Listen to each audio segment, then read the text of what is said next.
Welcome back to the deep dive. Today, we're looking at something foundational, really, in how organizations talk to the world. The press release, we often think of them as just, simple news updates, but they're actually pretty sophisticated tools. They're essential for getting news out, handling crises, and carefully building a brand story. Exactly. And for you listening, the significance is huge. A modern press release, it's not just checking a box.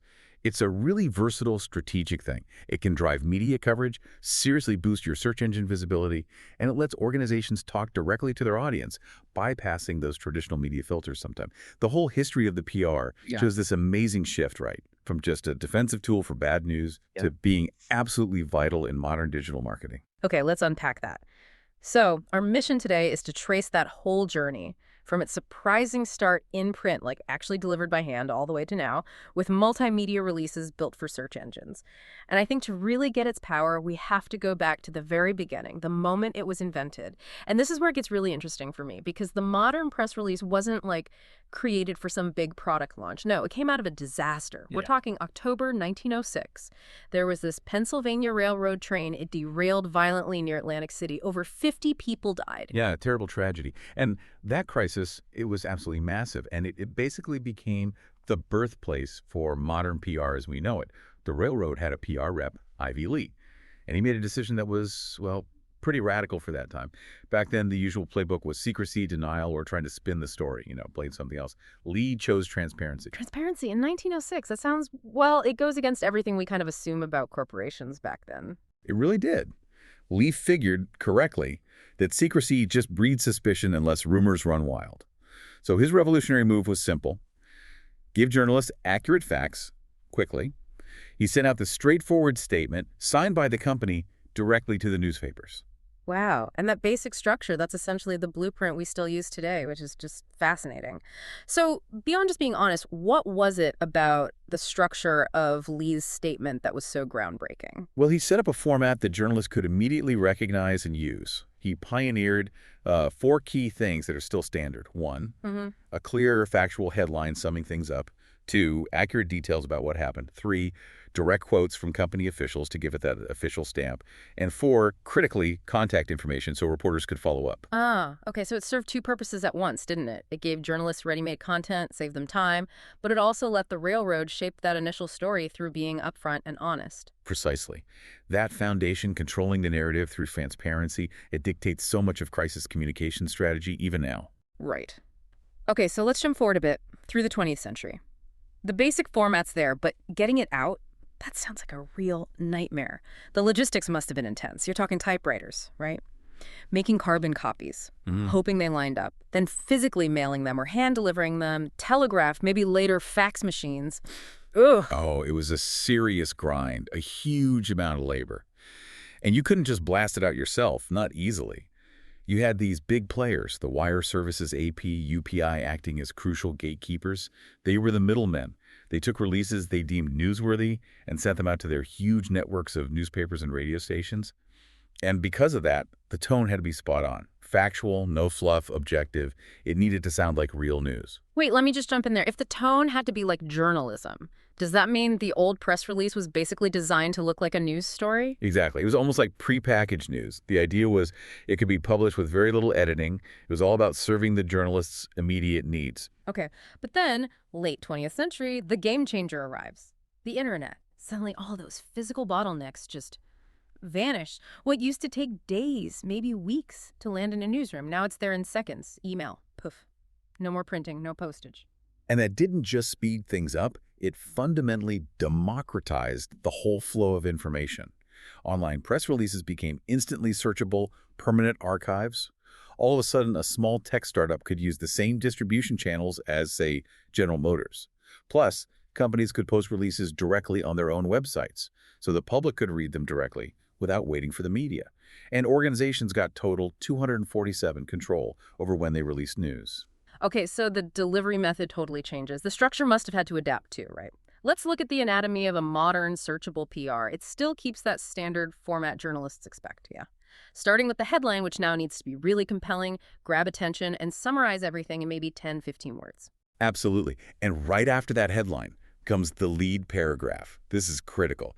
If the headline hooks them, The lead has to reel them in. It needs to answer those core questions: who, what, when, where, why, right there in the first couple of sentences. You've got maybe 25 words to convince a busy journalist that this story is worth their time.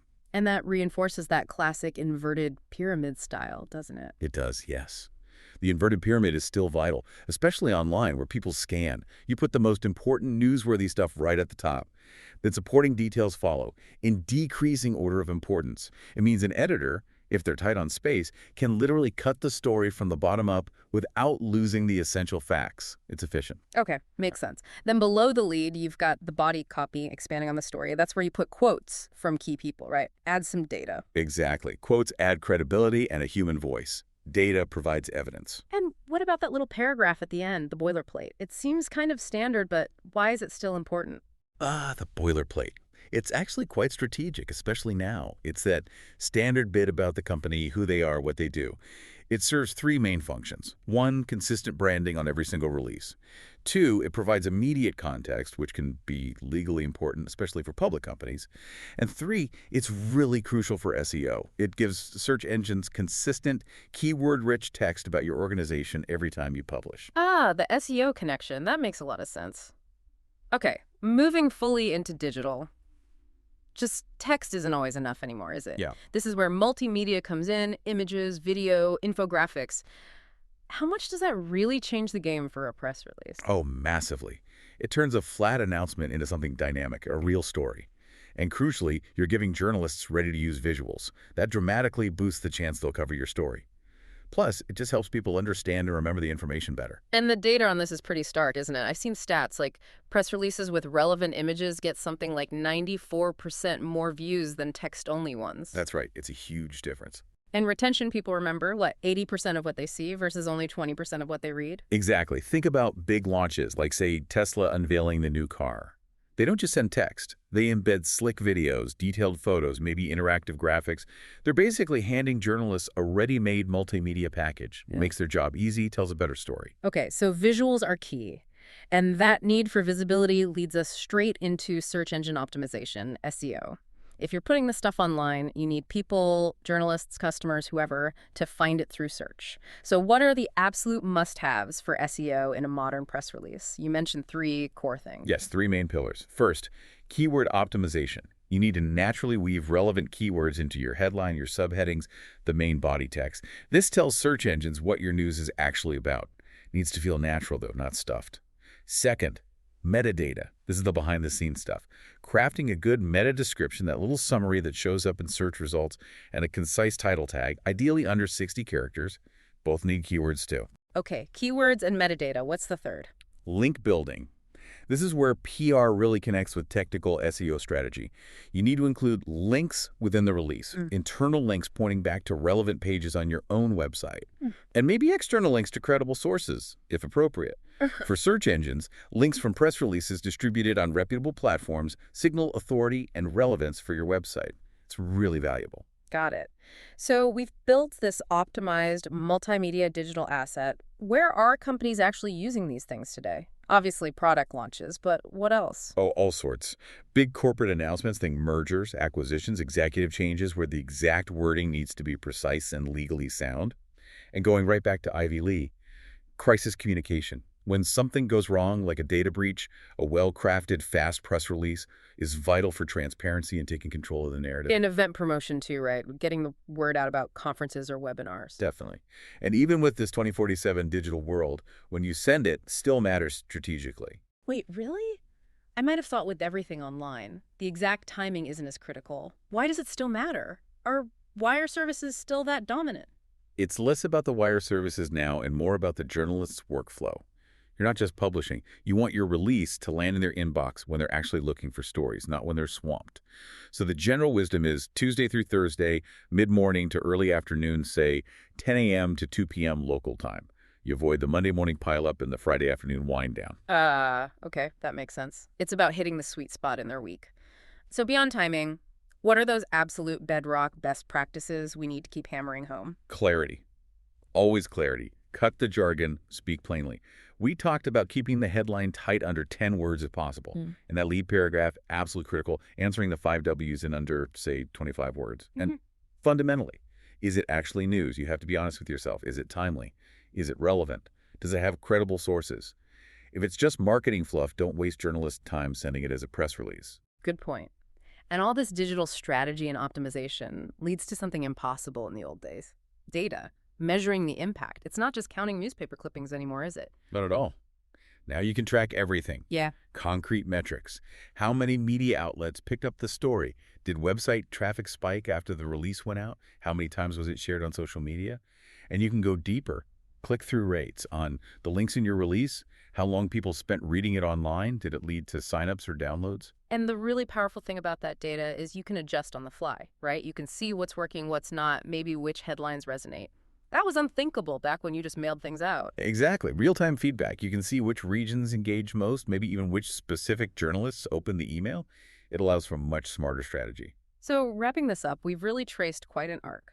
From Ivy Lee's bold move with transparency back in 1906, Yeah. all the way to today's super optimized, multimedia, data-backed communication tool. Success today clearly hinges on adapting using SEO, visuals, measuring results. Definitely. And the evolution isn't stopping. The future is already peeking through. We're starting to see things like AI-generated personalized content. Imagine AI tailoring the release's angle and language automatically for different audiences, journalists, investors, customers. Wow, AI actually writing personalized versions. That's something. It is. And think about immersive formats, virtual reality, VR experiences, embedded right into a release. Instead of just reading about a new factory, maybe you could take a quick VR tour directly from the link. A VR press release. Yeah. Okay, mind blown a little. And audio's got to be part of it too. Absolutely. We're going to see more voice-optimized PR, content designed specifically to be read out by smart speakers or consumed on audio platforms. The press release is moving from just being a document to being a dynamic, maybe even personalized experience. Incredible. So the takeaway for everyone listening is really that continuous adaptation, embracing these new tools and approaches. That's how you make sure your message actually lands and cuts through all the noise out there. Well, that's all the time we have for this deep dive. Thanks for joining us.